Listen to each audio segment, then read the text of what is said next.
The Democratic Party isn't just divided, it's imploding. What we're watching right now isn't a normal political disagreement. It isn't a temporary rift.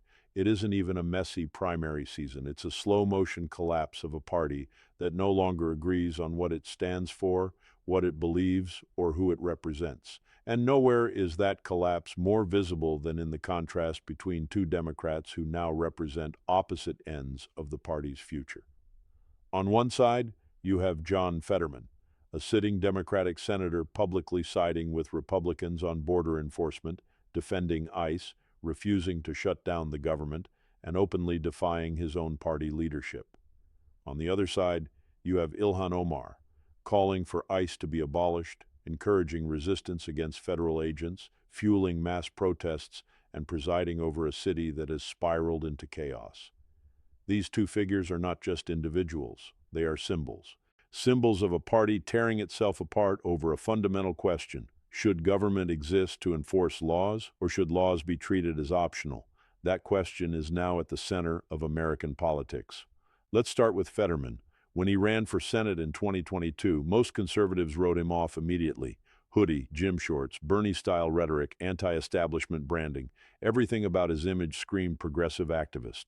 But fast forward to today, and Fetterman is behaving in a way almost no Democrat in Washington dares to anymore. He is thinking independently. He is breaking ranks. He is saying things out loud that Democratic leadership desperately wants buried.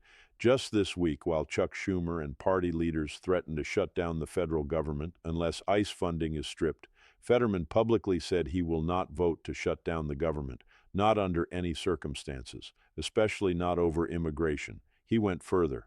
He rejected calls to defund or abolish ICE. He said criminal illegal immigrants should be deported. Round them up and send them back, were essentially his words. That is a Democratic senator saying out loud what millions of Americans have believed for years. In today's Democratic Party, that alone is considered heresy.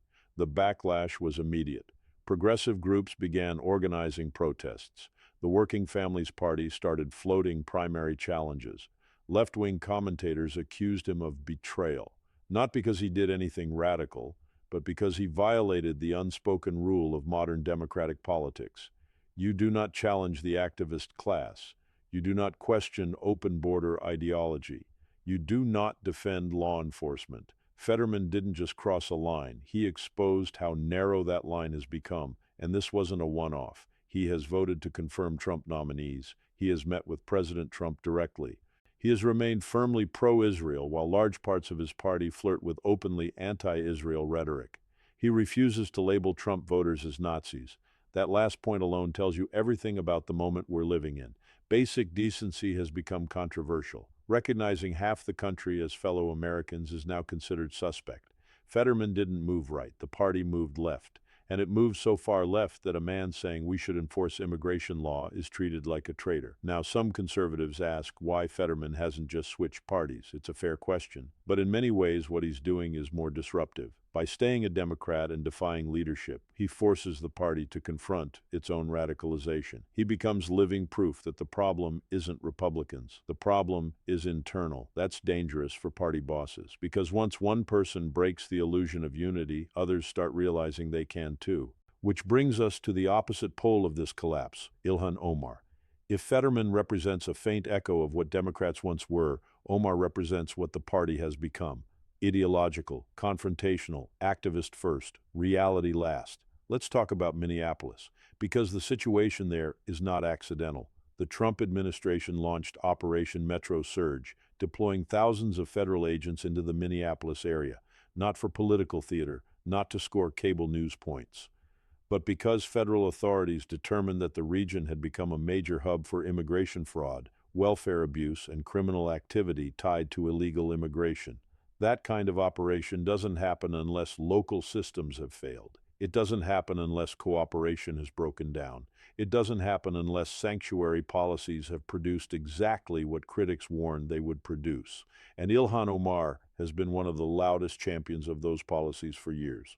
Now that the consequences are visible, her response is not introspection. Her response is escalation. She has called for ICE to be abolished entirely, not reformed, not improved, erased. She has demanded the resignation and impeachment of DHS leadership. She has framed federal law enforcement as occupiers. She has encouraged mass protests and strikes. She has positioned herself as the face of resistance.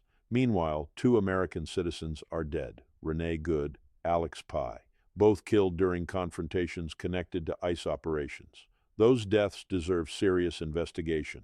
They deserve transparency. They deserve accountability.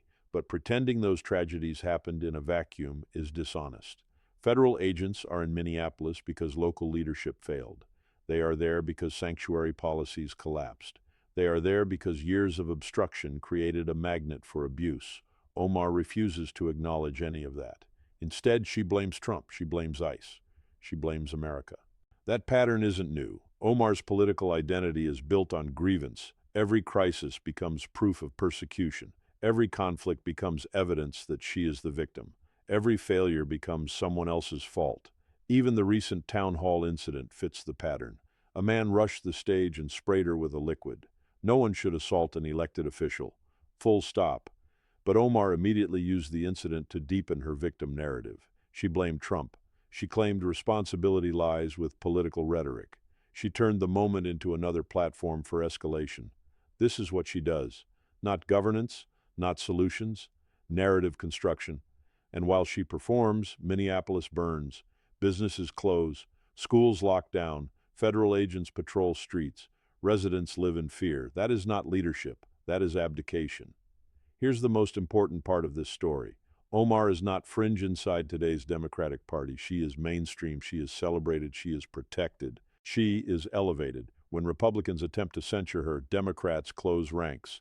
When she says inflammatory things, leadership shrugs. When she calls for abolishing federal law enforcement, no meaningful consequences follow.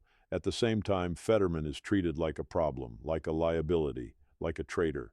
That contrast tells you exactly which direction the party is choosing, not toward moderation, not toward common sense, not toward working-class voters, toward activism, toward ideological purity, toward confrontation.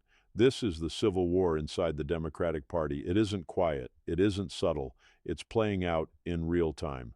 One side believes government exists to enforce laws and maintain order. The other side believes enforcement itself is oppression. One side believes borders matter. The other side believes borders are immoral. One side believes criminals should be deported. The other side believes deportation is violence. Those positions cannot coexist forever. Something has to give. Right now, leadership is betting on the Omar wing. They are betting that activists matter more than voters. They are betting that loud minorities can outweigh silent majorities. They are betting that radicalism will energize enough turnout to compensate for alienating everyone else. History suggests that bet ends badly, because most Americans do not live inside ideological bubbles. They live in neighborhoods. They send kids to school. They run small businesses. They want stability. They want safety. They want laws enforced fairly. They do not want chaos dressed up as compassion. Fetterman, whether he realizes it or not, is giving voice to that reality. Omar is rejecting it. That contrast is not just a political story, it's a warning. A warning about what happens when a major political party abandons reality in favor of ideology. A warning about what happens when activists replace voters. A warning about what happens when grievance becomes a governing philosophy. The cracks are widening, the masks are coming off, and the Democratic Party is showing the country exactly who it is becoming. What's happening inside the Democratic Party right now isn't just ideological, it's structural, it's cultural, it's generational. The party didn't wake up one morning and decide to become radically different. It drifted there over years, pulled steadily by activist pressure, social media outrage cycles, and a political class terrified of being labeled insufficiently progressive. That pressure has reshaped incentives. Democrats are no longer rewarded for solving problems. They're rewarded for signaling virtue. They're rewarded for escalation. They're rewarded for confrontation. That's how you end up with a party that elevates Ilhan Omar while isolating John Fetterman. It's not about policy details anymore. It's about posture. Omar's posture fits the modern Democratic brand: permanent resistance, permanent outrage, permanent moral absolutism. Fetterman's posture doesn't. He speaks in plain language. He acknowledges uncomfortable realities. He refuses to demonize half the country. That alone makes him radioactive inside his own party. Look at how leadership treats each of them.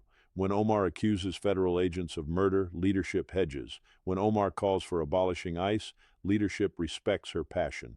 When Omar encourages mass protests that paralyze her own city, leadership says nothing. But when Fetterman says shutting down the government is reckless, when he says criminals should be deported, when he votes to confirm Trump nominees, suddenly leadership leaks frustration to reporters.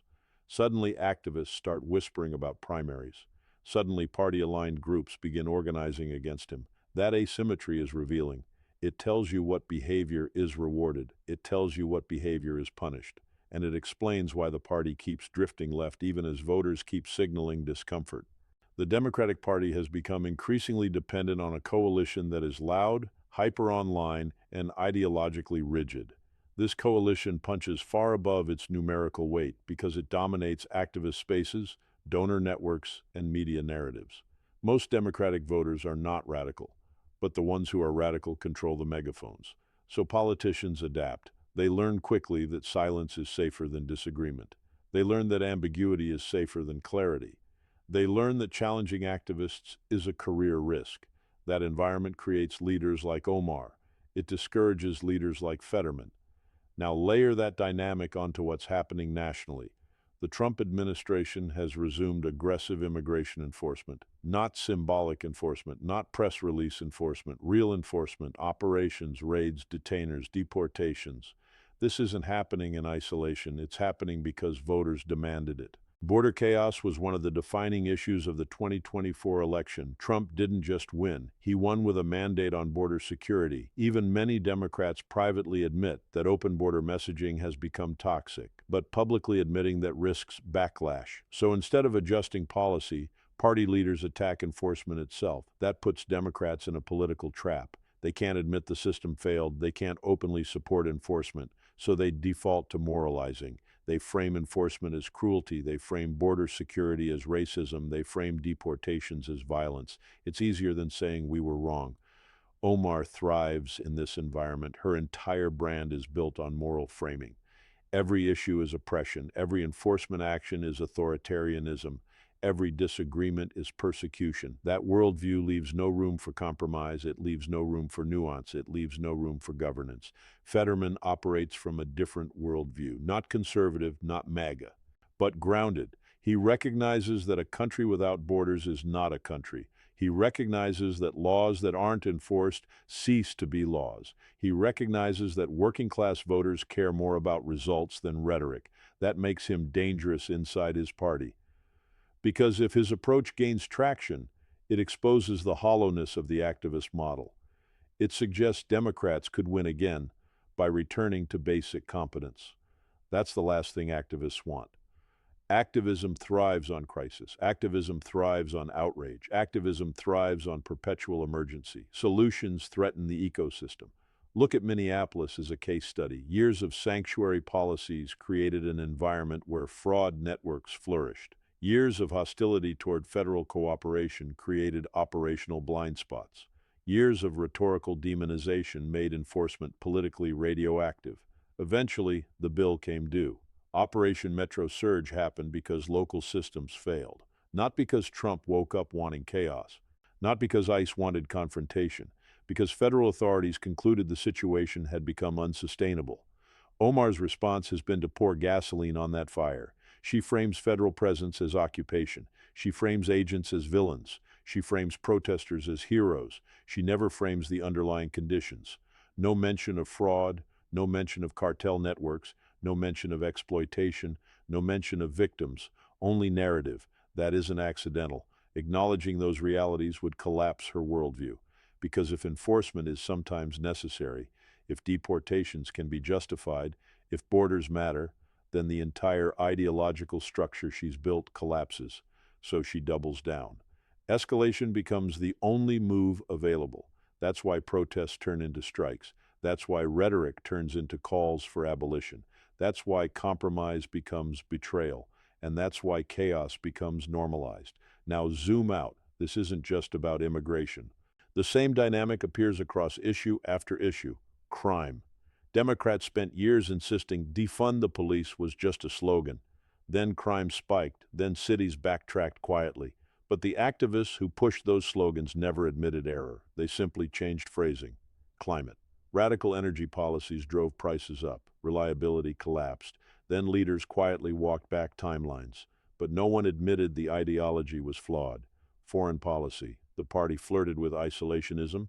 Then geopolitical threats intensified. Then leaders quietly hardened positions, but without admitting previous naivety. In every case, the pattern is the same. Policies fail, consequences appear, leadership avoids accountability, activists redirect blame. Omar embodies that pattern. Fetterman disrupts it. That's why he triggers such hostility, because he punctures the illusion that there is only one acceptable way to be a Democrat. And once that illusion breaks, others may follow. Not in dramatic party-switching waves, but in subtle, quiet ways. Voting differently, speaking more openly, breaking ranks occasionally. That incremental drift is far more dangerous to party leadership than one high-profile defection. It's erosion from within, the kind you can't easily stop. Now consider what happens next. Trump continues enforcement. Deportations increase. Border encounters drop. High-profile cases show results. Even hostile media outlets struggle to ignore data. At the same time, Democratic leaders keep insisting enforcement is immoral. That creates a widening gap between rhetoric and lived experience. Voters notice. They may not articulate it in ideological terms, but they feel it. They see safer streets. They see fewer migrants sleeping in parks. They see fewer shelters overflowing. They see order returning. Then they hear politicians call that fascism. The disconnect grows. That's how parties lose trust, not through one scandal, not through one gaffe, through sustained cognitive dissonance. Fetterman senses this. He may not frame it philosophically, but he understands instinctively that his political survival depends on staying tethered to reality. Pennsylvania is not Brooklyn. It is not Berkeley. It is not Minneapolis activist circles. It is a state of steel towns, suburbs, and rural communities. People there expect practicality. Omar's political base is different. Her incentives are different. She is rewarded nationally for confrontation. She is rewarded for viral moments. She is rewarded for ideological purity. Her district remains safely blue regardless of results. That insulation allows extremism to flourish. This is another structural problem inside the Democratic Party. The most radical voices often come from the safest districts. They face no general election pressure. They only face primary pressure from activists, so they move further left. Meanwhile, swing district Democrats either moderate quietly or get wiped out. The party gradually becomes more extreme even as it loses competitive ground. Leadership sees the losses, but instead of adjusting ideology, they try to juice turnout with more moral fervor. That accelerates the cycle. It's unsustainable. Eventually, reality wins. The question is how much damage occurs before that happens. Minneapolis is a preview. Cities where ideology replaces governance experience breakdown. Services collapse. Trust evaporates. Residents flee. Tax bases shrink. The spiral accelerates. Omar does not reverse that spiral. She amplifies it. Fetterman, in his own imperfect way, pushes against it. That's why his role matters beyond one vote. He represents a fork in the road. One path leads toward a Democratic Party that rediscovers limits, pragmatism, and national cohesion. The other path leads toward a party that becomes a permanent opposition movement, defined more by what it hates than what it builds. Right now, leadership is choosing the second path. Not because it's popular, not because it works, but because it's easier. It avoids confrontation with activists. It avoids uncomfortable admissions. It avoids internal civil war. Ironically, that avoidance guarantees a larger reckoning later. Parties can drift for a time. They cannot escape gravity forever. The laws of politics are like the laws of physics. Ignore them long enough and collapse becomes inevitable. The Democratic Party is not dead, but it is sick, deeply sick. The symptoms are visible. Factional warfare, ideological rigidity, hostility to dissent, moral absolutism, performative governance. Fetterman didn't cause this. Omar didn't cause this alone. They are expressions of a long-running disease. One is an immune response. The other is the infection itself. Which one spreads faster will determine the party's future. Meanwhile, Republicans have their own problems. No party is immune to internal dysfunction. But on the core question of borders, law, and sovereignty, Republicans are aligned that unity matters. It allows sustained policy. Sustained policy produces results. Results shape public opinion. Public opinion reshapes elections. That feedback loop favors the side that still believes in enforcing rules. At the end of the day, most Americans are not ideologues. They are practical. They want a country that functions. They want leaders who solve problems. They want stability. They want honesty. They want safety. Any party that forgets that eventually pays a price. The Democratic Party is approaching that moment. Whether it adapts or doubles down remains to be seen. But the fault lines are no longer hidden. They're wide open, and everyone can see them.